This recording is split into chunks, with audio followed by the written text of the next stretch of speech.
Welcome to this weekly COVID-19 update. My name is Dr. Agnes Mahomva, the Chief Coordinator for the National Response to COVID-19 pandemic here in Zimbabwe. Mr. Noble Maungwa is with me on the sign language desk. This week, the vaccination program gathered momentum. A lot of progress was made, with a cumulative number of vaccinated frontline workers now over 35,900. We are, however, aware that there are still some people who are a bit afraid, a bit hesitant.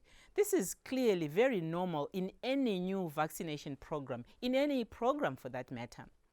The good news is that many more people are eagerly waiting to be vaccinated. Some have asked if they can get vaccinated in the private sector.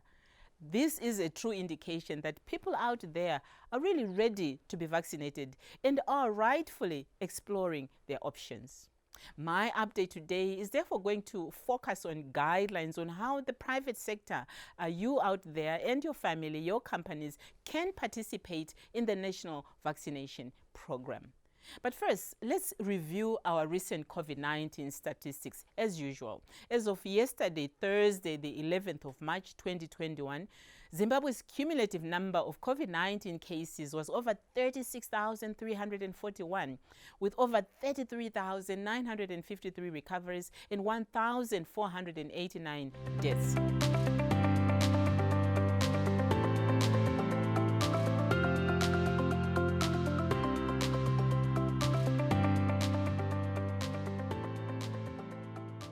Whilst Bulawayo and Harare metropolitan provinces have the highest cumulative numbers compared to the other provinces, new cases for these two provinces, like all other provinces, have actually continued to go down.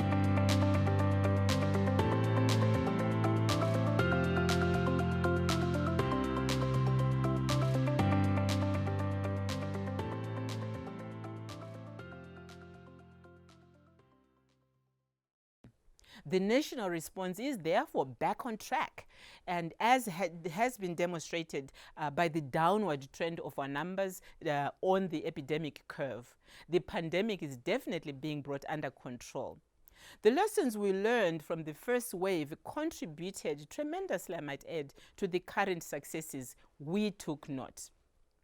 The need to remain focused and avoid any complacency is extremely critical at this point in our response if we are to continue on the right path.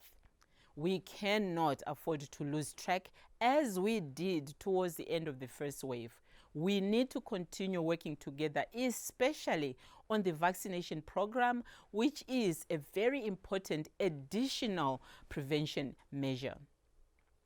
So how can the private sector contribute? People have asked.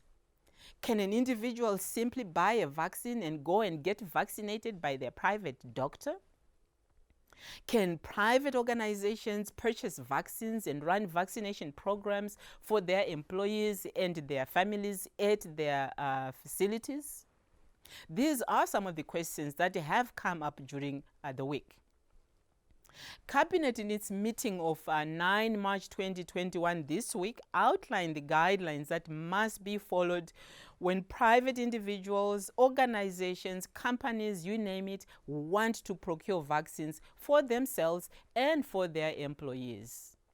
But first, it is important to remind ourselves, as I have said before, that all medicines, including vaccines, must be registered and approved by the Medicines Control Authority of Zimbabwe before they can be imported for use in Zimbabwe. You cannot import a drug, a medicine, a vaccine that has not gone through those regulatory processes and is registered here. Secondly, all approved and registered COVID-19 vaccines are to be procured through the National Vaccination Procurement Fund. So some have asked, what is this fund now? What are you saying? Well, the truth of the matter is we want to make sure that everything remains well coordinated and that you don't find yourself buying or paying exorbitant prices without that due diligence. This is a fund created and managed by the Ministry of Finance and Economic Development for COVID-19 vaccine procurement. Number three, currently the Ministry of Finance and Economic Development, through this particular fund I've just talked about, is the only entity to procure COVID-19 vaccines on behalf of government. And yes, you out there in the private sector who have continuously asked if you can participate. Private sector organizations and individuals that wish to procure vaccines for their employees and of course for their families need to be approved by the Ministry of Health and Child Care first, before they go on to talk with the Ministry of Finance to deposit their funds in the National Vaccine Procurement Fund. And then the Treasury or Ministry of Finance goes on to procure the vaccines for you.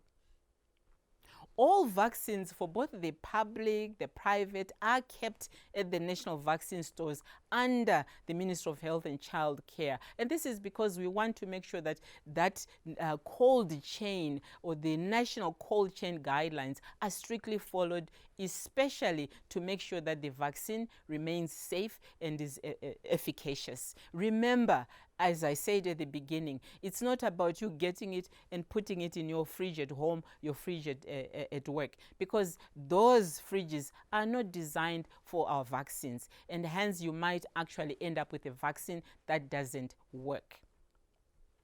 All vaccines, of course, once they have been stored at the national vaccine stores, they are then transported to the public or private vaccination facilities by the Ministry of Health and Child Care under police escort.